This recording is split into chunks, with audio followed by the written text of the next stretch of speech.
as well, because I am very excited for this because I think a lot of you guys are going to get a lot of benefit from this as well because a lot of the time when we actually like speak about things, a lot of it's the mental side of things, right? I know a lot of you here like you'll relate to this. There's the training side of things, one part, right? Going in the gym, lifting weights, doing your runs, right? That's what we're good as fighters. We do hard stuff.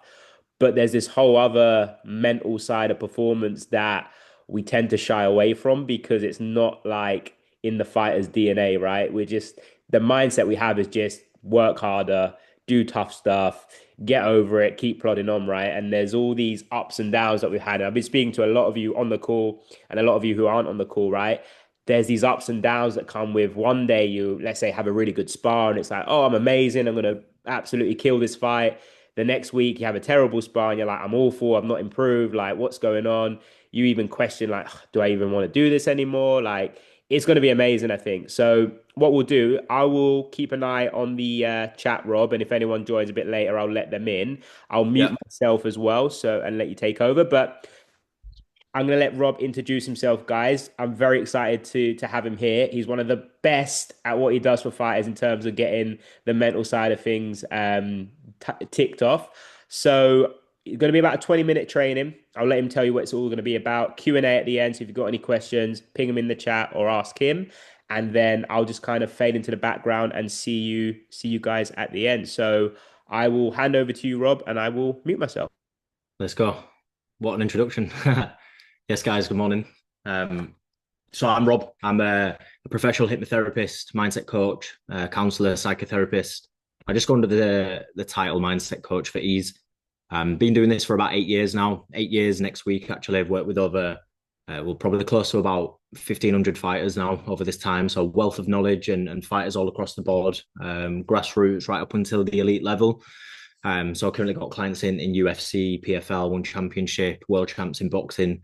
And the reason I'm sharing that is because what I've found is that it doesn't matter where somebody is on the journey. These guys and girls that I work with at the top are actually experiencing the same thing as these guys and girls that have maybe just started at. Same things see through it all. It's the mindset. It's the same concepts. Just the externals might be a little bit different, right? So Reese has asked me to cover a couple of points today. Uh, the highs and lows, as he was just mentioning, but also the anxiety around rest and recovery as well. So we can just basically just run at this from a very high level. If you want to take notes, I'd recommend it. I'm going to give you a few things to also go away and just like think about or focus on exercise. But really, because there's three of you on the call, um, this is going to just be very high level, right? So uh, treat it as like a bit of a buffet, meaning that just take what you want, right? So I'm just going to speak at a sort of very high level with these things, and whatever resonates. But I'm going to give you some like key concepts to sort of take away from. So if we was to discuss like the highs and lows, like this isn't just with fighting and like the spars and this is also like day to day, right? You know, every morning I know this myself. Like I'll just check in. I'll be like, how am I actually feeling today? Like, what's the and nothing might have changed. Everything might be going like absolutely fine, but my emotional state might be just be different. Might have a little bit more anxiety, a little bit more stress or overwhelm, and I'm just a little bit more aware of that. But as we ride these highs and lows, very easily we can get attached to the external things. So, for example, the spar goes well. I'm feeling great, happy days, like, and I'm running off that now. And because we attach the feelings to an external thing, it's almost like we're at mercy of that external thing now. So if the thing on the external is good, I'm good. If it's bad, I'm bad. And this is the sort of uh like what the journey can look like if we go with our emotions. So there's really two ways that we can always approach this. I think one of the first sort of key points is being able to embrace your emotions, not criticizing them, not feeling any type of way about having emotions. It's like because sometimes we can feel, let's say, stressed or dissatisfied, frustrated, angry, but then we can almost have an opinion about that, about ourselves feeling that. I don't know if anyone's experienced that before. It's like I shouldn't be feeling like this. I shouldn't be feeling nervous. I shouldn't be feeling this, and we almost criticize ourselves for feeling something that's normal. Because the way that I see it, cause I box myself, if I feel dissatisfied, let's say, from a sparring session, um, well, that makes sense if I'm going to feel a certain way about it. So if I'm not happy with it and now I feel a little bit dissatisfied, well, I see that as valid. So if I'm ever thinking about something negative and feeling negative, I just see it as valid and I'm going to embrace it. So, key point, and this is something to write down, is embrace your emotions, meaning that however you feel is how you feel. And this is what sort of language I would say to use is basically just saying, oh, yeah, right now I feel a little bit X. And if we were just to break that down really quickly, right now means that it's an experience. It's something that's going to be here and then gone. So it's like right now I feel. It's never I am. We never want to identify with an emotion. This is where people get tripped up. They'll say things like, I am happy, I am depressed, I am excited. It's like you're none of these things. Your identity or personality is not that. That's just a feeling. It's fleeting, it comes, it goes. So, first thing, embracing those emotions. So then let's say you have a bit of a lackluster session and you don't feel great. Well, come away from it and just being like, do you know what? I feel a little bit dissatisfied right now with that. And there doesn't need to be a judgment, a criticism. There doesn't really need to be anything additional than that. That can just be an objective statement and then just keep it at a bit of an arm's length. What I would always say, I use this phrase, divorce your feelings. Essentially, keep them at an arm's length. Like they don't have to be who you are. They can just simply be a part of you. So first key point there is like riding highs and lows, embracing those emotions. Give us a thumbs up if you're all following. I think we're going to be doing a bit of a Q&A after this, but does all that make sense so far, yeah? Sorry, Rob. Guys, if you want to use the chat, feel free to use the chat to leave your comments, questions, and things like that as well. Good stuff. Second to all of this, riding these highs and lows, we've got to know who we are. And what I mean by that is if I was to ask the three of you and four of you, including Reese on the call, and this is a bit of a rhetorical question, like how often do you think about who you are? One in the general sense, but also as an athlete or as a fighter. Like probably not often, right? We don't necessarily walk around thinking, I am this, I am that. But this is one of the key things is having a strong self-image or a robust self-concept. Fully being able to connect with who we are. So three things that I want you to write down coming away from today is just who you are as a fighter, as an athlete. And it's not saying things like, I'm a world champion, I'm the best fighter.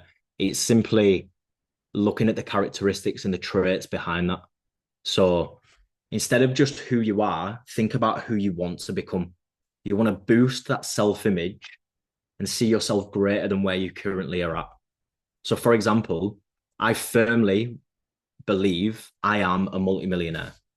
Now, don't have the zeros in the bank yet, but the essence of a multimillionaire is someone who's creative, productive, disciplined, consistent. So I'm going to connect with those characteristics. Am I all of those things? 100%. Like I had surgery yesterday. Like I'm in pain right now, but I still show up. Why? Because the person that I am is disciplined. I'm consistent. I'm productive.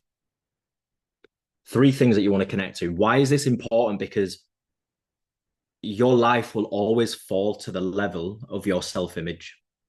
So imagine someone's got a very flawed self-image. They think that they're unlucky, the world's against them, woe is me, woe is life. Now, let's say you're going to be able to predictably see what that person's life is like. Yeah, if someone thinks that they're unlucky, go and have a look at their situation. It's probably going to align with them being unlucky, right? But let's say that person wins the lottery.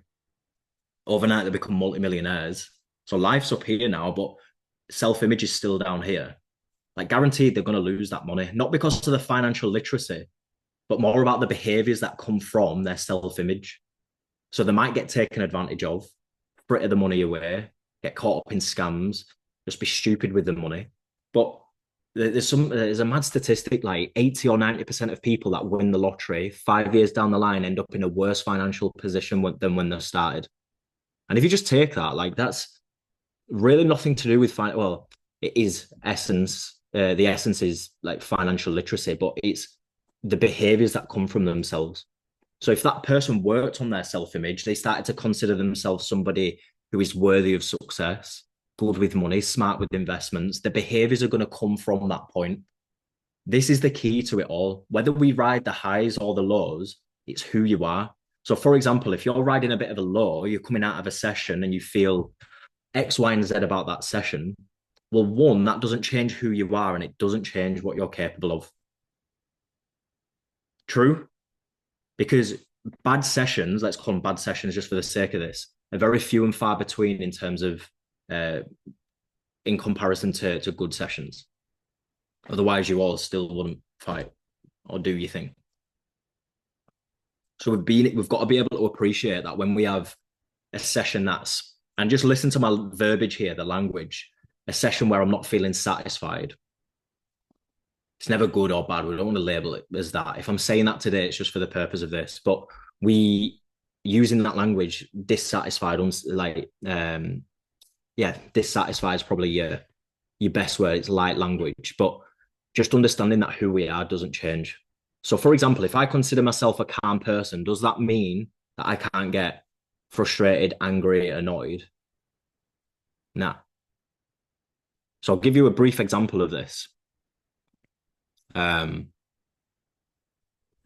of an abstract one. Let's say person A, person B, they're in a relationship. They've been together, let's say, I don't know, 9 months. Honeymoon phase, they're just starting to get to know each other, but they've got a good bit of evidence of who they are now. And let's say that person A thinks that person B is kind, caring, compassionate, they're a good person. 9 months down the line, they have an argument.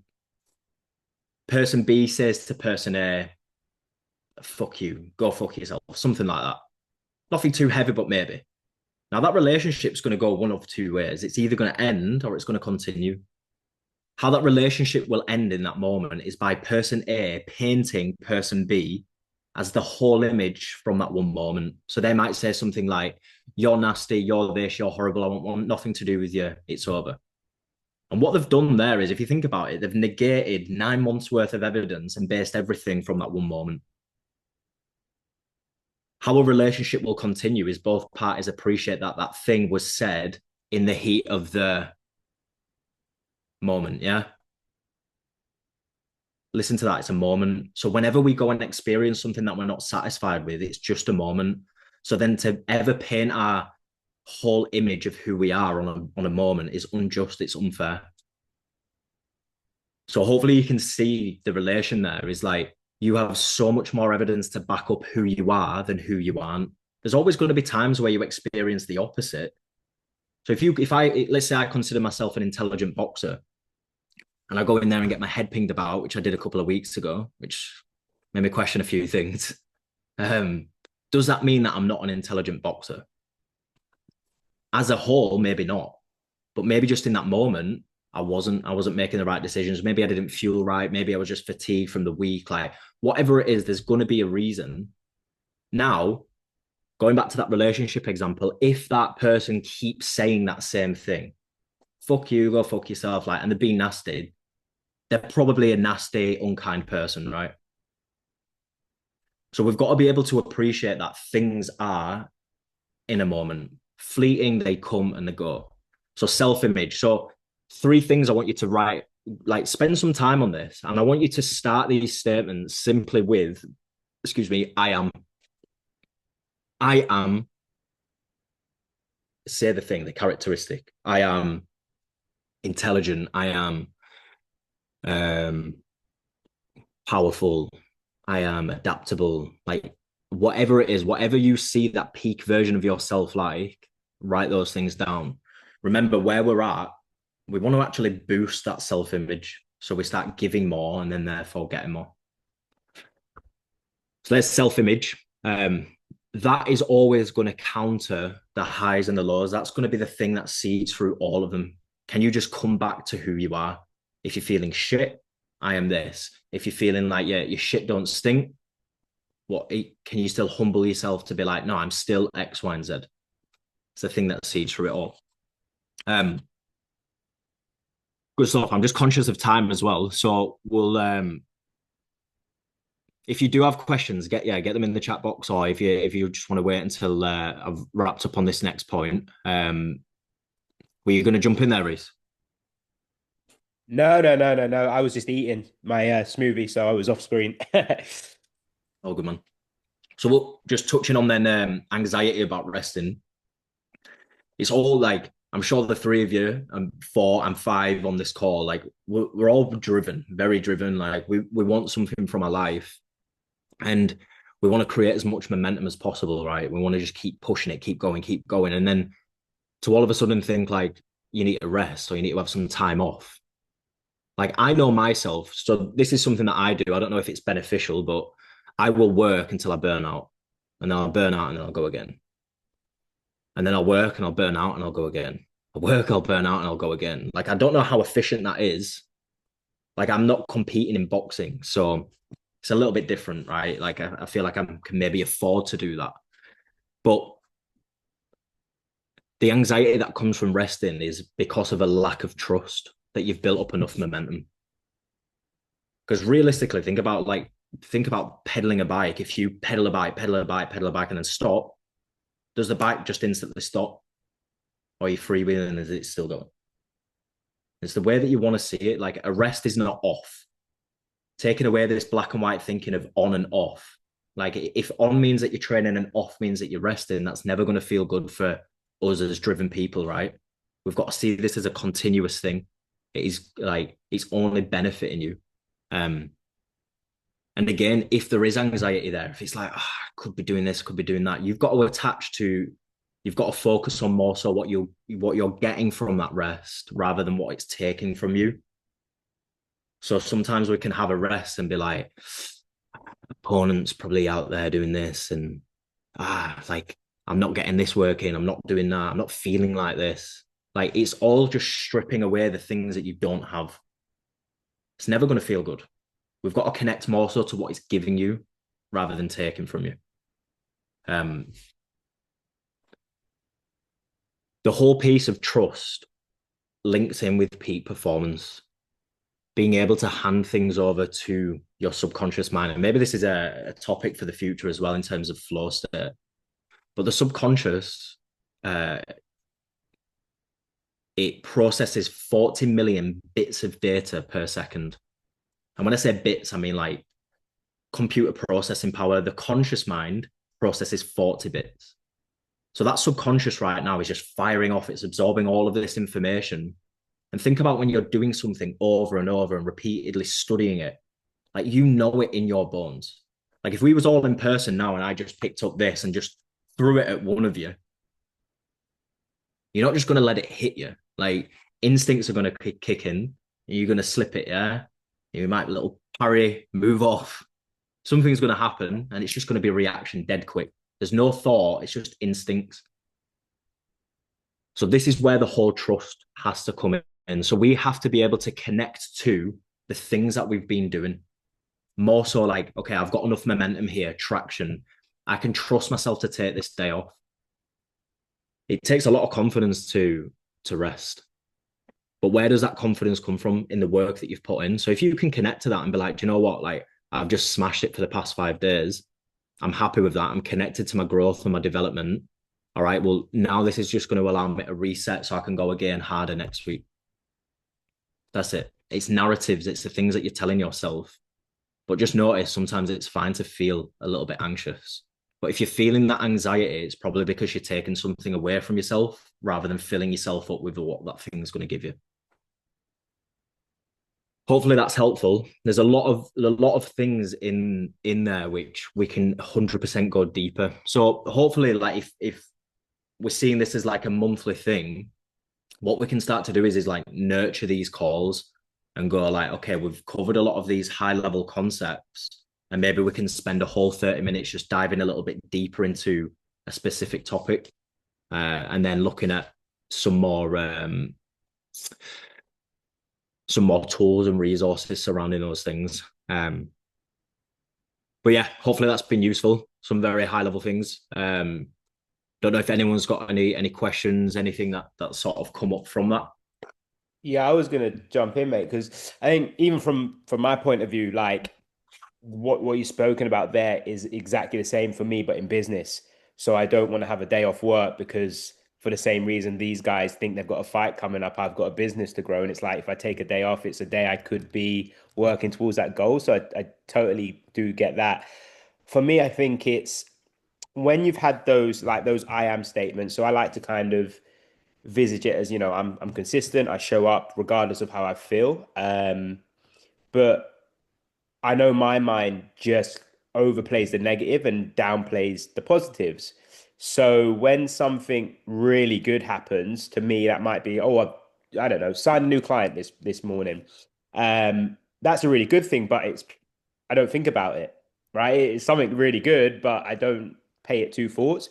Whereas I do something bad, and which might be the guys maybe having a bad training session or a bad spar, and I'm thinking about it continuously. How do I then try and move that shift? So I'm thinking more of the good things. Is it a case of, oh, when something good happens, like sit in it for a moment, think about how good it was and how the work's gone into it? Or like, is there any systems, I guess, you have in terms of reflecting that sort of stuff? Yeah, 100%. I think you've nailed it there, Reese. It's like when that good stuff happens, you want to be celebrating it just briefly, but the way that you can celebrate it is by literally attaching that experience with a statement. Mm, So think about it, like the way that like how are you all understanding me right now? Like like real question. Like all I'm doing is making sound, right? But you have association with that, mm, that we all understand it to be the English language. If I spoke Mandarin at you now, all you would hear, providing no one speaks Mandarin, you would just hear sound. mm, There's no association connected to that. So think about it like that, where if you had a statement and you associated some real solid evidence to them, then you can say these statements whenever you feel maybe a little bit negative, and genuinely it'll just remind you. It'll bring all of these things to the surface. So I've got two boys, Lockie and Theo. Anytime that I hear or see those names, I can feel it. The love, the pride, the happiness, the excitement. Before they were born, I had zero emotional connection to those names. But mm, it's only because I've got association now with those sounds. So to answer your question, Reese, you've just got to create a positive cycle, essentially, man, mm, to a point where you're flicking in the lens of how you want to view the world. mm. So if I wake up in the morning and I say, oh, today's going to be a shit day, it's exactly what I'm going to see, right? But just notice nothing's going to be different. It's just going to be the way that I perceive those things. Yeah. So we can condition ourselves through repetition and consistency to only really see the good shit. The bad stuff's going to be there. Like over these last years, I've conditioned my mind to not even give attention to negative thoughts. I know that they're there. I know negative feelings are there, and I just acknowledge them. It's like, oh yeah, fine. But that's just through repetition and consistency. I've got my six statements that I say day in, day out, 5 to 20 times a day. So what I would say is when you've got some statements down, Reese, is just repeat them over and over and over and over. And even if you don't believe those statements, you just repeat them, man, over and over until you're forced to start seeing those things. And then you'll view something negative and it'll be like, fine, I know who I am, I know what I'm capable of. This is where that strong connection to the self-image has to be there. Yeah, I think that's going to be really helpful for Elliot and Laura as well. Like Laura, for you, it's just I guess visualizing, winning the Commonwealth title in November and having that as, you being the Commonwealth champion and everything, whether it's a good session or a bad session or a struggle or a win, is like all building towards that outcome. And similar for you, Elliot, I know we've been speaking a lot about dealing with the ups and the downs. It's like, okay, what does the best version of Elliot look like? Who is that person? And just have everything geared towards that. So I think maybe for you, Elliot, as well, it could be. I know we were speaking a lot about diving into your why, but actually, after this call, what might be even better to you is diving into yourself. Like, what is the highest version of Elliot?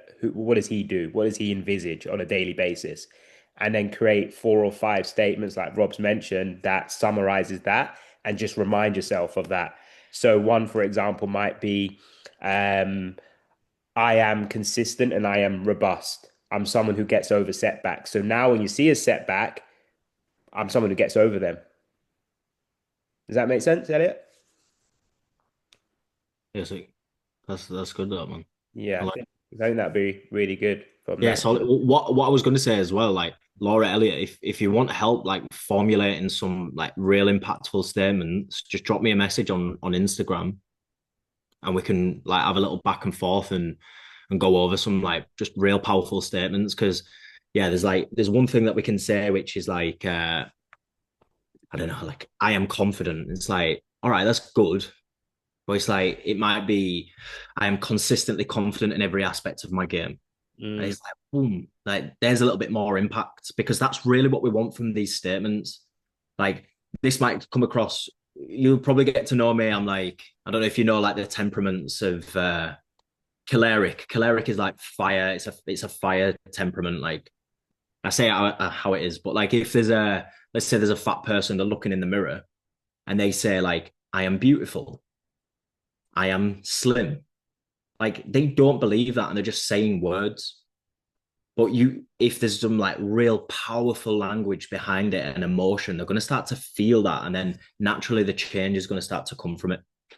So I can help these two or whoever like 100%. I formulate some think what stuff. I'll do, Rob, is I'll add you to that the elite coaching group just to have you in there, and then they can sort of ping their ideas. We can send our ideas in there and sort of see what we come up with. That'd be good. Is it almost like then kind of, I guess, almost being like the future person that you want to be? Is that almost what it is? 100%. It's Okay. got to be. It can't be anything else, right? Because if we're only in the present, then we're only now. It's Mm, like what got us here won't get us there. yeah, that makes sense. Yeah, like it has to be. This is the like I'll tell you my six that I say to myself, my short version. I'm a multimillionaire. Money flows to me easily. Money is abundant. I'm a top world class coach. I have more money than I need. I'm an elite athlete. Six, 5 to 20 times a day, and I say them over and over and over. Like I look at time or I look at numbers as a bit of a trigger. So if I'm on the assault bike and it says 2 minutes 22, 222, say my statements.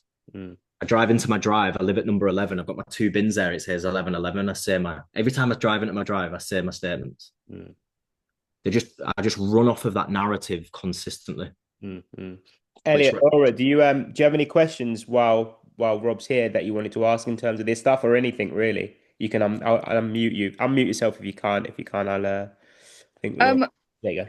yeah, I've got one question. So, when it comes to like the mindset and everything like that, I struggle a lot with pressure. I feel like I put too much pressure on myself, whether it's sparring or in the fight. And I think my emotion, you say like you ride the waves. I think the negative emotions are if I put too much pressure on myself and I don't do either the number I wanted, like in the gym, or I don't spar as well as I thought I would, or whatever that might be. How would I get out of that like negative pressure and sort of try and use it more in a positive way? So what would you say, Laura? What would you say the things are that you're saying to yourself that create this feeling of pressure? To say I was sparring somebody and I was flying at the gym and I was thinking, right, I'm going to go in, I'm going to smash this spar, for example. And then, so I went into the spar, felt a little bit tired, and maybe I didn't smash the spar, or maybe I got a little bit more pinged than what I thought I was going to get pinged, or whatever that might be. Especially for me, it's going into a camp having the first spar back. So, like, after a fight, then obviously starting my sparring again. I know that first one's going to be a little bit iffy, but nearer the fight, obviously, I want to be doing really well in my sparring. If I have a bad spar, that then the pressure I'm putting on myself is, oh, you're close to a fight, you should be smashing your sparring now, this, that, and the other. And if I Mm-hmm. don't do that, then obviously I'll get inside my own head a little bit in that way. Mm-hmm. Yeah, solid. You can't depend on these moments to define who we are. Yeah, it goes back to what I was saying there with the self-image. Like that one spar, Laura, doesn't change actually anything. It just might feel good, which gives you a little bit of Yeah, like a little bit of a spring in your step. Like, there's all of that pressure on the last spar, right? Before a comp yeah, or a that's fight. exactly it. Yeah, But it's like, what are you doing? Are you just negating the whole like 8, 9, 10 weeks that you've been training and you're depending on that one session, like 6, 9, 12 minutes, whatever it is that you're sparring, you're depending or you're basing your readiness on however long that spar is there. It almost makes no sense when you just take a step back, right? And it's just Yeah, like, why am I putting so much on just this one moment? Because that one yeah. moment define you as a whole. So are you boxing, Laura? Yeah, yeah. So I'm going into the Commonwealth title on the 30th of November. So my Yep. sparring starts this coming week. Obviously now working with Reese and the whole team. So I've Nice. like I'm really looking forward to it. But I know that fights previously, so I've had 9 as a pro now. That last spar always put like so much pressure on myself to be that I should be absolutely flying with everything. Yep. And I think that it comes back to everything you've said. Like I found this call really useful because like what you were saying, why would you judge a few minutes basically on the rest of the whole camp? Which I've never really looked at it that way because I've Makes no always sense, does it? thought, oh, I should have ran faster than that if I'm closer to a fight. But obviously, there's so many more things that go into it than just that run. Yep. Yeah, we can't trip ourselves up on like metrics, like the metrics of yeah, I should do this, I should do that, or like this spar should be this, and like yeah, it's almost like it's that relationship example, like 9 months of a relationship where this person A thinks that person B is great, they're kind, they're amazing, they've got all of this evidence to back it up, and then one moment they do an opposite thing, and then they go, nah, that's who you are. See ya. Like Yeah, makes no sense, right? Um, and if yeah, that no, it doesn't make keeps any sense. happening, you know, if let's say you keep having those like lackluster spars where you're not feeling like, if that keeps happening every single spar, then obviously there's an issue. But when there's so few and far between, it's like it's almost like it's just an anomaly. Yeah, no, 100%. Because like you can be with me, I'll be smashing it, smashing it, smashing it. Then one dip, which obviously you're gonna have a dip, but then I end up just getting inside my own head. I think it's just having a bit more like intelligence, like with what you're saying in terms of don't judge everything on one bad moment. Look at all the good moments before that. But I found it really useful. So thank you very much. Spot on, pleasure. Rob, in that, just a thought off the back of it, in Yeah. that situation, would it be beneficial for someone like Laura or even Elliot as well? Because I know this is something Elliot struggled with, where after each spar they rank their performance out of 10, and you know when they have those spars when they're like, oh, it was terrible, blah blah blah, they can just flick back through, but like, oh, 8 out of 10, 9 out of 10, 10 out of 10, like, would that be beneficial or would that be counterproductive? It depends on the person. I think that might work for some people. It might not work for others. I would just say it's like it's all just a continuous thing, right? It's like it never stops. It's like all right, I'm on to the next spa. What did I take from that spa? What do I feel like I did well? Where's my development? Mm.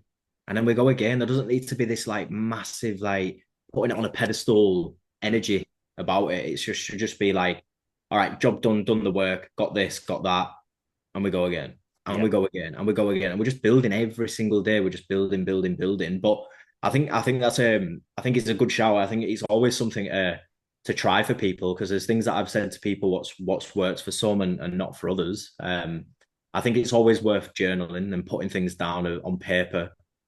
So yeah, like a ranking system could work. So yeah, good shout. Rob, thank you so much, mate. I think we found that, well, hugely useful. So it would be good having you in each month. And what I'd say, guys, is the stuff you've done today, like really implement it. Just today's takeaway is write those 4 or 5 statements, implement it. We'll share it in our check-ins and when we touch base as well.